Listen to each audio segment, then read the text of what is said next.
আমরা পরিষ্কারভাবে বলেছি যে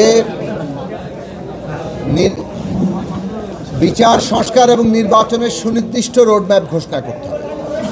ডিসেম্বর মাস সরকার নিজেই বলেছে ডিসেম্বর থেকে জুনের মধ্যে নির্বাচন হবে। রাজনৈতিক দলগুলো স্বাভাবিক কারণে ডিসেম্বরের মধ্যে নির্বাচন চায়। এখন ডিসেম্বরের থেকে যদি অন্যথা কোনো কিছু হয়, কোনো কারণে পেছায়, তাহলে সেটা সরকারকেই ব্যাখ্যা করতে হবে যে এই বাড়তি সময় তাদের কেন লাগবে। ঐকমত্য কমিশন বৈঠক শুরু করেছে দ্বিতীয় দফায় আগামীকাল থেকে।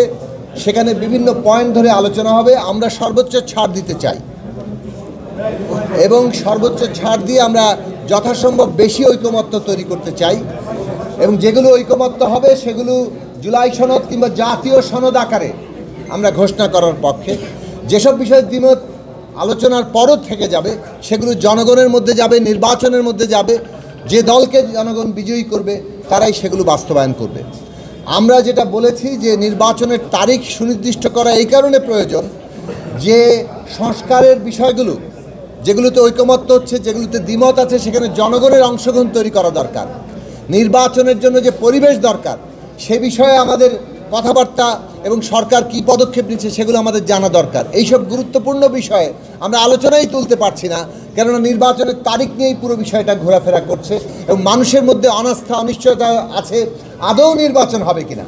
কাজেই মাননীয় প্রধান উপদেষ্টা তিনি এই ব্যাপারে মানুষের সংশয় দূর করতে পারেন।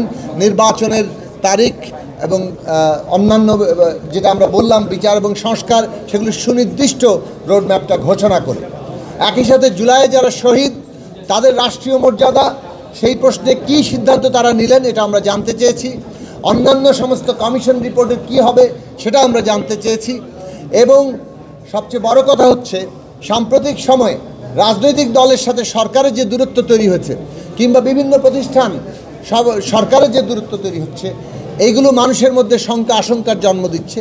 আমরা মনে করি যে সরকারের উদ্যোগ নিতে হবে যাতে করে রাজনৈতিক দলসহ সকল অংশীজনদের সাথে এই দূরত্ব এবং এই ধরনের কোনো রকম অনাস্থার জায়গা তৈরি না হয়, বরং আস্থা এবং একটা ন্যূনতম ঐক্যমত্যের মধ্য দিয়ে আমরা এই যে বিচার সংস্কার এবং নির্বাচনের মধ্য দিয়ে নতুন রাজনৈতিক বন্দোবস্ত, বাংলাদেশের নতুন গণতান্ত্রিক যাত্রা, এটা আমরা নিশ্চিত করতে পারি। সবাইকে ধন্যবাদ।